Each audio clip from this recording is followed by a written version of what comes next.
Patrizio, e poi in questo primo giro magari sentiamo qualche intervento, se qualcuno è d'accordo, se qualcuno ha anche dei suggerimenti ulteriori a quanto è emerso. Patrizio, Marco parlava appunto che per misurare la sostenibilità lo si deve fare attraverso degli studi, attraverso dei report, no? Quindi perché questo? Perché i mari sono diversi tra loro, l'Adriatico non è l'Atlantico, l'Atlantico non è il mare del nord, così come l'Adriatico non è il Mediterraneo, quindi per ogni mare devono essere fatti degli studi ad hoc specifici e dopo parlare di sostenibilità e dopo comunque fare un progetto di sostenibilità. Ma il termometro deve essere fatto anche nell'impresa, no? Di vedere come sta, come diceva Marco, di vedere come sta l'impresa, di vedere i lavoratori di questa impresa. Ecco, quindi secondo te questo equilibrio di misurazione tra sostenibilità e impresa può raggiungere l'obiettivo andando di pari passo oppure no? Grazie. Tanto un saluto a tutti i membri del coordinamento della FAI Pesca che sono qui presenti, un saluto ai segretari regionali, un ringraziamento a Pierpaolo che svolge in maniera proficua il suo ruolo di coordinatore, sempre molto attivo sul settore pesca e penso organizzato in maniera opportuna un momento anche di confronto e di dialogo anche con le rappresentanze della cooperativa, dunque di altri soggetti, altri interlocutori sul quale comunque ci confrontiamo sul mondo della pesca.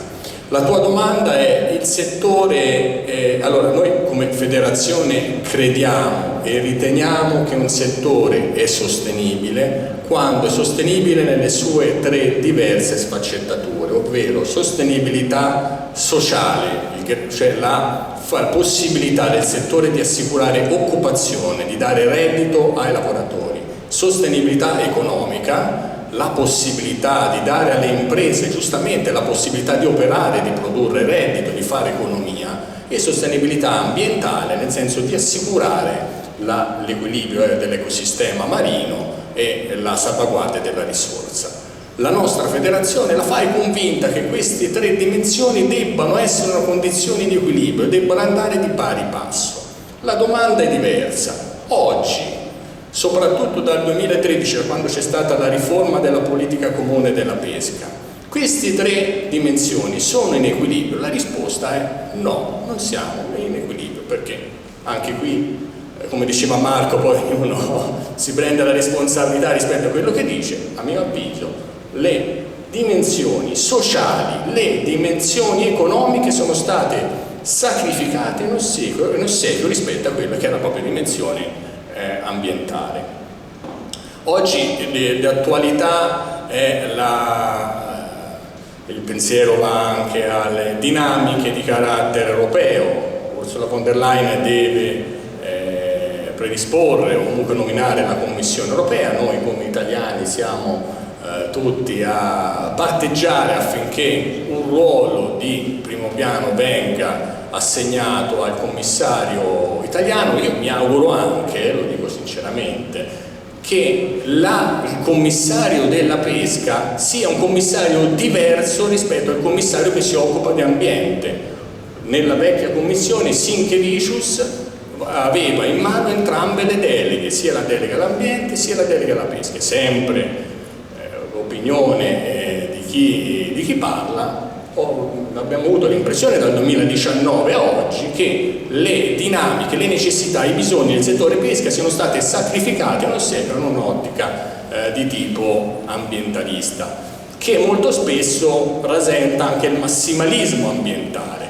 Il 2023, quando la Commissione europea, febbraio 2023, presenta il piano di azione, dove vi era scritto che l'impoverimento, il depauperamento dello stock della risorsa aveva un unico responsabile, che era l'attività di pesca di cattura svolta dall'uomo, era una cosa veramente raccapricciante, perché partiva dal concetto che l'ecosistema marino e la salvaguardia dello stock veniva minacciato solamente dall'attività di cattura e di pesca svolta dall'uomo, quando ovviamente purtroppo lo stock è in sofferenza, ma non solo, a mio avviso, in maniera residuale per l'attività di cattura, ma vi sono altri elementi, vedi i cambiamenti climatici, il riscaldamento delle acque. Quest'estate i nostri mari avevano 30 gradi di temperatura, registravano, l'attività industriale svolta dall'uomo, l'inquinamento comunque ambientale, comunque vi erano altri fattori che non venivano affatto considerati. Si partiva dall'assunto, dal presupposto che l'unico fattore che minasse la presenza dello stock fosse l'attività di pesca e di cattura, che è assolutamente insostenibile. Dunque l'augurio, anche perché lo diceva anche chi è intervenuto in un momento di saluto, molte politiche dipendono da Bruxelles, da Strasburgo, in un'ottica comunque europea. L'augurio è che con la nuova Commissione vi sia un cambio di paradigma rispetto alla Commissione precedente, che ci siano segnali di discontinuità in questo senso. I tre, non è in equilibrio il sistema, e parto anche dall'attualità. Nella marineria di Chioggia vi è il fermo fino al 13 di settembre, dunque i pescherecci che pescano attraverso il sistema di strascico, comunque attraverso il sistema impattanti, non possono uscire dal 31 di luglio al 13 di settembre. È stato emanato un decreto a giugno, devo dire intanto con grosso ritardo, perché non è possibile emanare il decreto di arresto temporaneo a giugno, quando poi i periodi di fermo partono praticamente nei giorni seguenti, creando anche un'evidente incertezza per le imprese che operano e per i lavoratori. Dunque questo non è, a mio avviso, anche accettabile, questo punto di questo tipo. Un decreto che noi come FAI abbiamo anche apprezzato nell'elemento di novità. Qual è l'elemento di novità? In passato il decreto ti diceva alle imprese quando non pescare. Il decreto, rivoluzionando il sistema in questo senso in maniera positiva, ti va a indicare le giornate dove puoi pescare, lasciando all'impresa la libertà di scegliere quando uscire a mare. Questo, a nostro avviso, può essere anche un elemento interessante di novità che abbiamo colto in maniera positiva. Gli elementi di perplessità sono due.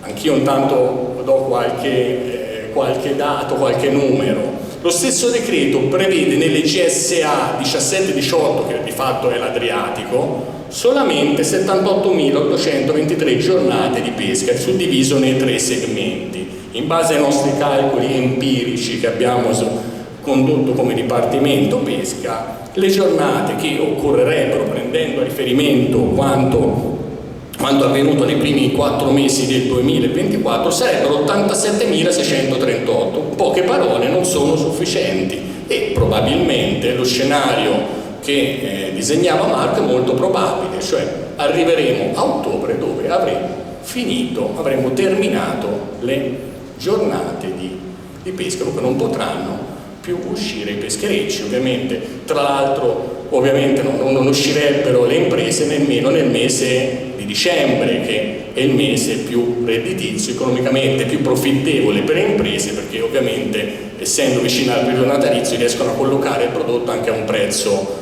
maggiore. Questo è un elemento dove è evidente, dove vi è un forte disequilibrio rispetto a quella che è la necessità di assicurare un sistema equilibrato rispetto alle 3 dimensioni di sostenibilità.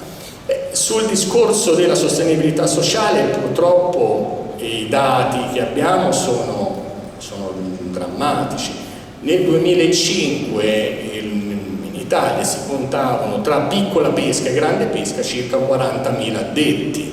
Oggi probabilmente, nella più ottimistica delle ipotesi, siamo su 17.000 addetti in tutte le marinerie italiane. Dunque abbiamo avuto un calo drastico di occupazione.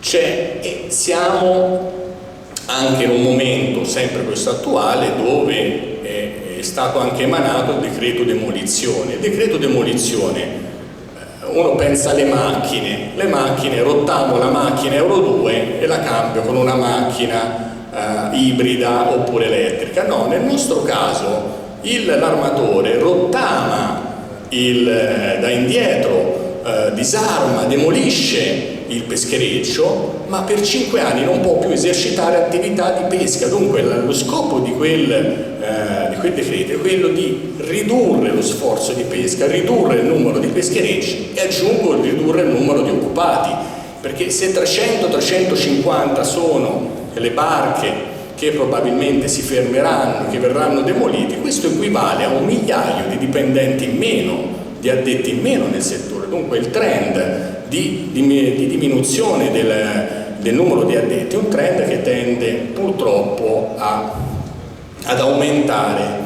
e a essere sempre più critico. C'è un problema di ricambio generazionale, l'età media degli addetti del settore pesca è di 55 anni e purtroppo, poi questo è un argomento che ho visto verrà affrontato successivamente, i giovani per 1000 motivi tendono, anche per mancanza di protezione sociale, di reddito, per un lavoro che è molto spesso anche faticoso e usurante, non hanno l'ambizione, non hanno lo stimolo, non hanno l'interesse ad avvicinarsi a questo settore. Una volta il lavoro del pescatore, un lavoro che si tramandava da padre in figlio, di generazione in generazione. Purtroppo nelle varie marinerie, non solo nell'Adriatico, ma soprattutto anche in altre zone d'Italia, questo legame, questa dimensione, questa possibilità di tramandare questo lavoro da padre in figlio si sta interrompendo, si sta bloccando. Questo crea un enorme problema. Poi l'argomento del ricambio generazionale lo affronteremo più tardi.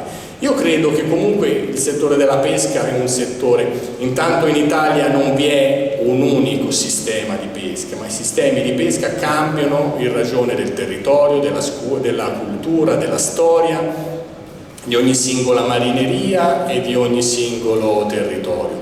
È importante perché ha anche una forte vocazione multisettoriale la pesca. Si lega in maniera incredibile con la ristorazione, con il turismo, con il commercio, con la storia, con la cultura, col sistema anche di trasformazione alimentare. Dunque è un settore che ha un forte connotato multiculturale legato alla tradizione nei singoli territori e nelle singole marinerie. Il problema è che le politiche che vengono attuate soprattutto da Bruxelles stanno minando la figura del pescatore a livello professionale. Questo è il problema e credo che in una logica anche di relazioni che abbiamo col mondo della rappresentanza, perché devo dire che come FAI abbiamo ottimi rapporti con il mondo della rappresentanza del mondo della cooperazione piuttosto del mondo armatoriale. Dobbiamo fare sistema per salvaguardare, per difendere la pesca italiana, perché effettivamente vi è un problema sia di equilibrio sia anche di assicurare il futuro rispetto a questo settore. Comunque, ripeto, oggi purtroppo questo sistema di equilibrio almeno negli ultimi anni non c'è. Dobbiamo, credo, tutti insieme mettere in atto, mettersi anche insieme, cercare anche di unirsi rispetto al mondo della rappresentanza per fare pressione affinché venga trovato e salvaguardato questo tipo di equilibrio. Grazie. Grazie.